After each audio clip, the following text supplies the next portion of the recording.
What's up guys, Cloudie here, checking in with the patch notes for the first patch of August, along with the events and the developer note that was posted earlier today. Quite a lot of stuff to talk about, so let's just get right to it. Let's see how we start. The first thing they mention here is the Stardust show preparation dungeon event, which is a rerun. We have seen this before. It involves a lot of bikini costumes. I'll just switch over to the event page and then we can have a bit more look. So this will be starting right after the maintenance. You will get 5 keys for which you can enter first the story dungeons and then the special dungeons. After you have cleared all the story dungeons, you will be receiving 1 ticket every day, and you can only have 5 total, so you want to use at least 1 on day 1.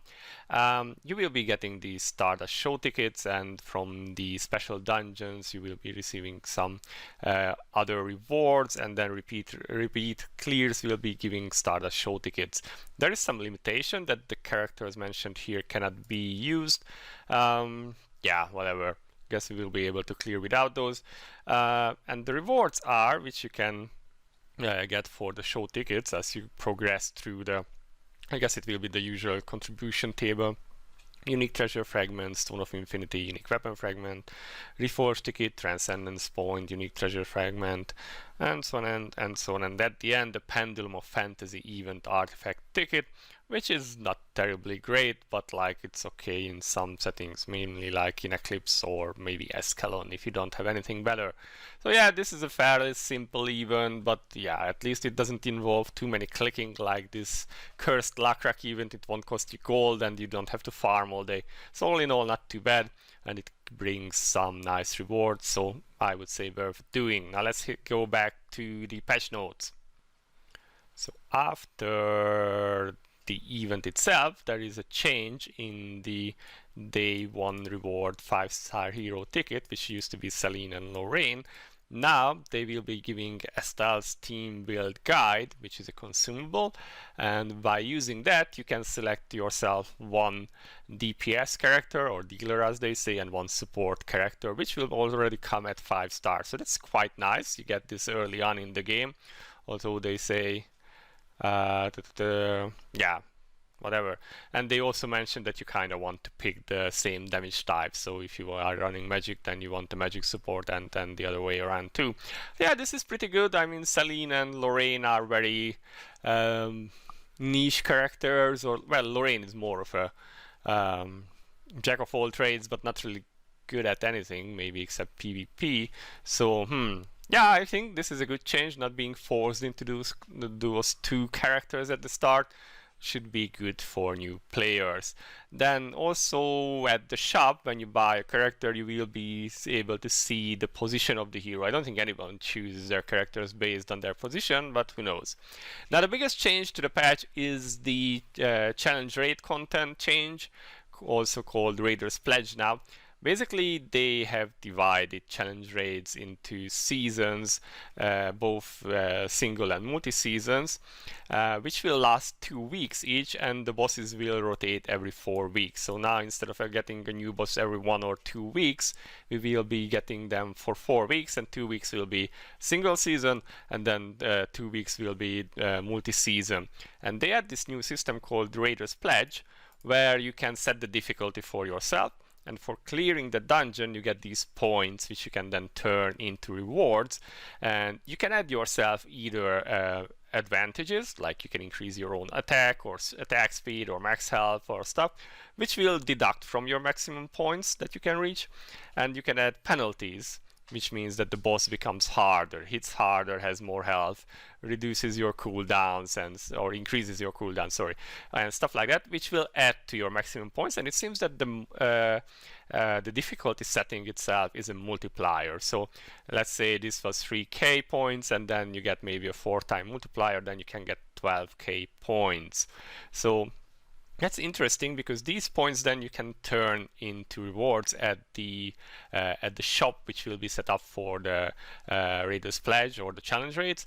One important note here is that you cannot transfer points between seasons. So there is a different point for single target and for multi-target battles. I mean, not target, for single mode and multi-mode. And you cannot transfer these over. They have different shops and you cannot transfer them, so you cannot hoard them. And if you move to the ranking rewards, for single season there is a ranking reward. And this is if you are like in the top 500, which is usually doable, then you get 800 rubies and 500 event artifact tickets. And that's pretty cool because event artifact pieces are still very rare. Considering you will see one single mode, a single season ranking, whatever, per month, you can consider that you will get one event artifact ticket every 2 months. But of course, for this you have to rank in the top 500. So it's kind of cool. Everyone gets something, even if you are like in the top lower than the top 10,000. But yeah, there is also an option that you can challenge other parties, and I think this applies to multi-mode, where you can challenge them and use the same penalties that they used. So this is one reward. The other is there is the multi-shop. So this is what you get for the multi-parts, and so you can see there is unique weapon, unique treasure, NPC unique weapon, normal artifact ticket, reforged ticket, soul weapon, rearranged ticket, technomagic skill, reforged ticket, stamina potion. And an NPC unique weapon ticket is 45,000 points. So at the least that's the maximum, or at least you should be able to get that much points. That might be the theoretical maximum, since you cannot hoard. So you have to be able to obtain 45k from a single season if you apply the hardest difficulty with probably all the penalties. Then probably this is what you will get, or maybe a little bit higher. If you do not use up your points at the end of the season, they will be automatically converted into stamina potions and you will be receiving them in your mail. So yeah, NPC unique weapon, one every month. If you can do the hardest difficulty, yeah, it kind of incentivizes people to find themselves, people to play with and do multi-season or multi-battles. Of course, a lot of people say that, well, they are solo players and they don't want to team up, and that they are on that servers and this is hurting them. I don't know. I think 킹스레이드 is a multiplayer game. Of course, you can play it solo, but then you are missing out on a lot of the multiplayer aspects, and I think it should be treated like a multiplayer game. And yeah, join a guild, find some friends to play with, or at least people that you don't hate and that aren't totally terrible, and then you should be able to get at least some rewards. I mean, it's not terribly hard. Yeah. I think if you actually play the game actively, then I believe this will be doable. But we will see how the damage spike is actually, or the difficulty spike of these bosses is, after we have the game online. Now for the single shop, there are random unique weapons, unique treasures, random soulstone tickets, unique gear tickets, reforged tickets, rearranged tickets, and of course stamina potions. So yeah, that's not too bad. And of course here as well, the remaining points will be converted into stamina potions. So yeah, I'm looking forward to this. The rewards are nice. The NPC ticket sounds pretty OP to me, once every month. That could be worth tryharding for and finding people to run with. And yeah, this has a lot of random stuff. I'm a bit less enthusiastic about that. For like this, if there was actually an actual selector for like twice the cost of the random soulstone tickets, one would assume that you can hit at least 30k points, because you can buy this twice. So I would say that's also close to the max that you should be able to obtain. We'll see once the server comes live and we can see. Okay, moving on. Mission updates, of course, based on this change, they are updating the rewards for the missions to do challenge raids. I hope all the players who have already cleared these, which should be almost everyone really, will receive the updated ones too, because they are really nice. Event artifact tickets, PCs, whatever. So all that's good stuff. And then they are saying that the Raiders Pledge will be starting now. So until next week, actually the 14th is where the multi-season is running. You can run 8 heroes per party and maximum 3 raiders with 3 heroes per party. So yeah, and then the single season will start on the 16th and will last until August 28th. So yeah, that's what we will be seeing. Yeah, and as said, they will reset the points, so this is definitely something you have to be careful of. Do spend your points before the season resets. The one thing I'm wondering is if like going from multi-season to single season will reset your multi-season points. That's a good question. Also, I did not mention this, but they always only count your highest clear. So if you cleared like on hell difficulty with all the penalties added, and then you clear again on easy, then you will not get any more points. It's always your highest difficulty clear that will apply, or at least that's what they say here. But we will see this in action once the server comes up. So yeah. And that's really it. They did fix some minor bugs here about Urzi not getting mana and Talish's soul weapon not carrying over, and some description issues. Yeah, whatever. And that's all about the patch notes, really. Now let's move on to the event, see what they have in store for us. So since we just talked about the challenge raid, there is an 8 days challenge raid event that is starting right after the maintenance. You need to fill in a survey. I will try and put this link for Mr. Hyus into the description. And then you need to do challenge raid every day for 8 days, so 8 times during the event, but once a day. And the reward is some stamina potions and soul weapon rearranged tickets. I like the rearranged tickets because I always have terrible luck with these and I just go through them so fast. So yeah, this is a decent event. You just have to do challenge raid. This is like, you know, to promote the quote-unquote new content, so that's all good stuff. But let's see what other events we have. Of course, we do have the Stardust show, and on top we have the regular stuff like increased gold and the XP gain from certain contents, which is like alright. Yeah, XP stockade vault, okay, interesting. Then we have one event here which is kind of weird. This is the Bridge of 7th of July event. I think this is like some Japanese folklore and I totally forgot their names, but I'm sure you guys will remember. Essentially you need to do daily missions 7 times, so you need to clear 7 daily missions per day and then complete the event here, which will give you the following rewards. That has some transcendence points, it has Valka's arms and 3 unique item selectors, so that's pretty good. And this is not too hard. I mean, just play the game regularly for 7 days. It shouldn't be too hard to get. It's just the timing is kind of weird. Okay, let's see. You have the usual weekend buff where all the buffs are applied. We have bonus guaranteed legendary drops for I think this is Thursday and Friday. We have the Talisha burning time event, so that's also nice, and we have the increased drops from technomagic grades or all sorts of raids. So that's alright-ish. Nothing super fancy, easy time farming and doing the game stuff. So yeah, quite alright. Happy enough with this. And then finally, I think, no, not finally, we have the special shop and we have the dev note. So let's check the shop first. Let's go to the shop. So as usual, I don't promote anything in the shop. I'm not employed by Vespa. I skimmed through this and there is some new sale where you can get some summer token whatever's, which will be like spendable in the secondary shop. I never really go into these because it's just too much real money spending for my liking. But if we go down further in the list, so there is some Ruby stuff. So this is, for instance, the summer lucky box, which you can buy for 1000 rubies per day. You can buy it once per day.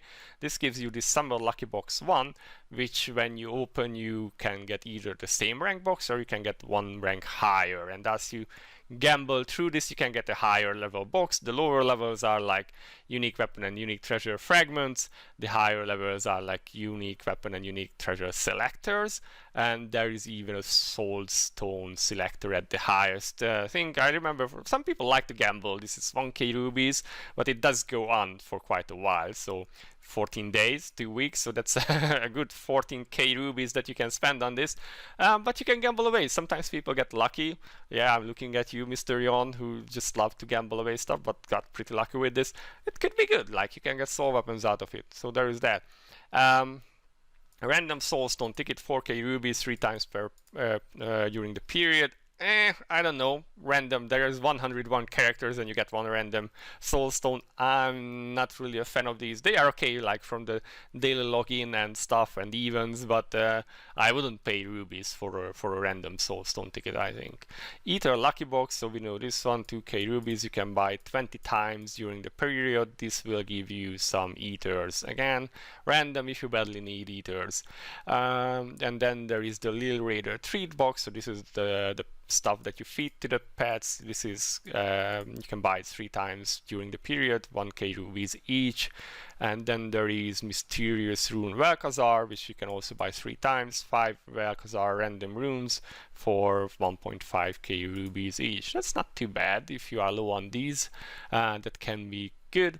And then you can buy stamina potions for 10 million gold. You get 100 and you can buy this twice. And then there is the summer promotion token shop, which is where you can turn in your tokens if you paid real money to the game. And then one more interesting is this birthday products will be added.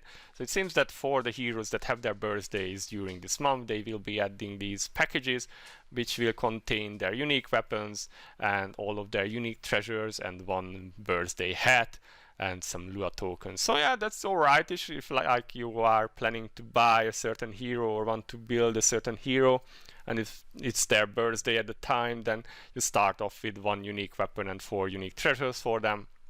That's like alright-ish. Depends on the price, of course, because this will be real money. As you can see, no ruby price added, and then they of course listed for all the characters that have their birthdays in this month. And speaking of birthdays, they have also released the new calendar entries, so let's just have a look at those real quick.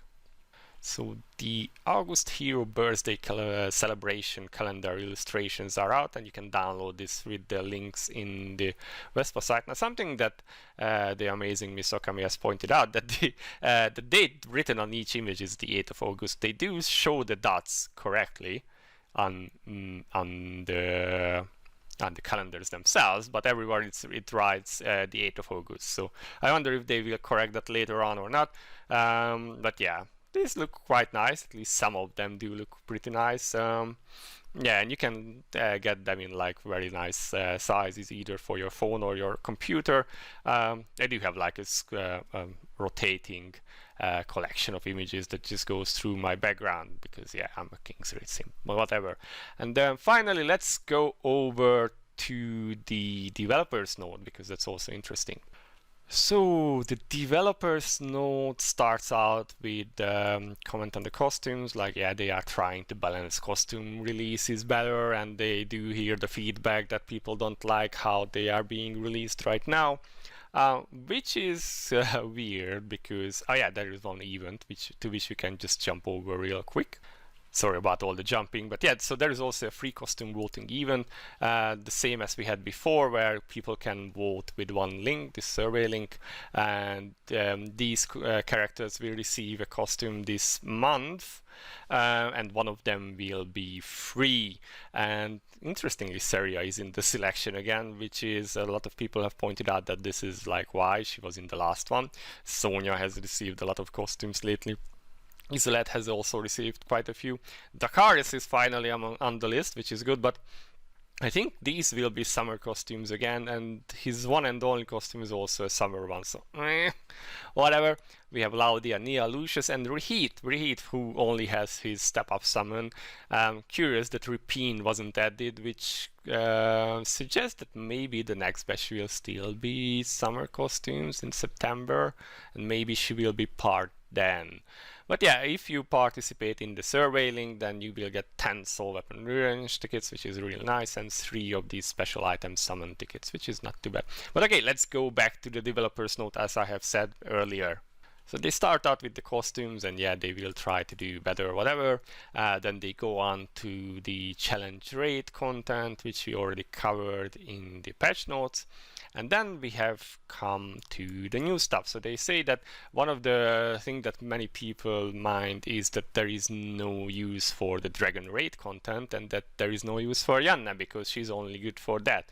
So because of this, they are planning to add a new raid, which will be a high-level stage that will be related to the existing 4 dragon raids, and also to the apostle of the goddess. So I guess this is Isaiah through the story, so these two will be somehow linked together, and Yanna will be receiving balance adjustments, which means that she should they will probably just make her better at dragon raids again, which is both good and bad. The problem with it being is that unless you are capable of paying a lot of money to the game, or at least some, then characters that are very niche will rarely work for you, or they are kind of low on your priority list. Because if you can clear a certain raid or content with a character that can do 3 or 4 types of different contents, then having one that just does that one content easier or gets higher scores on that one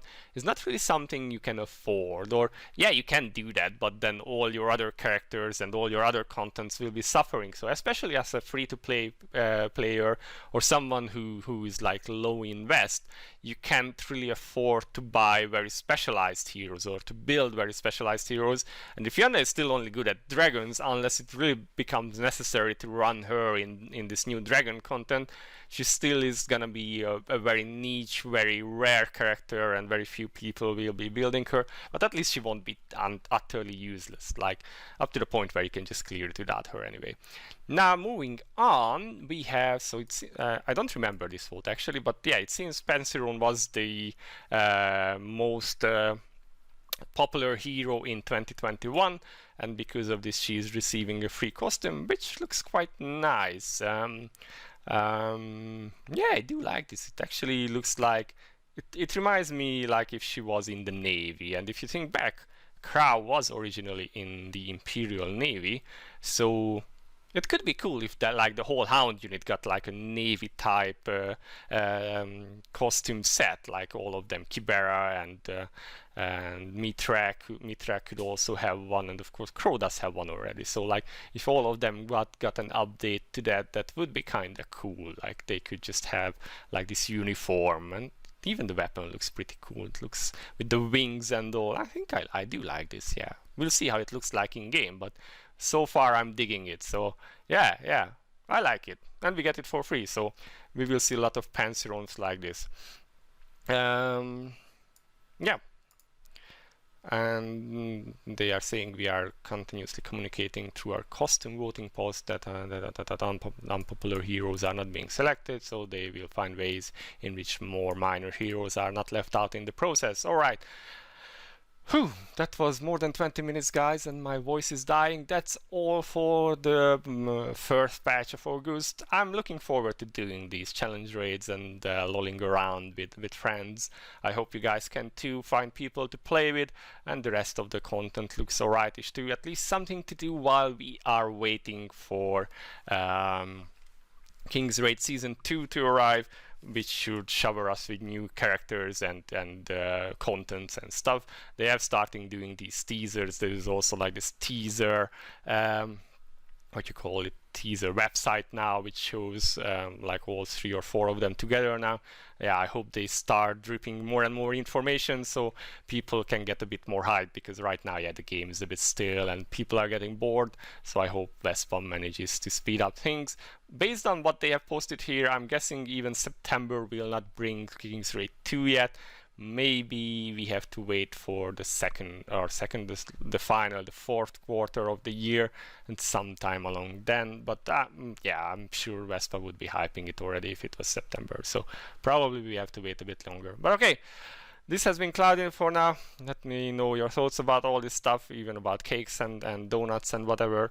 And I'll see you in the next one. Bye bye for now.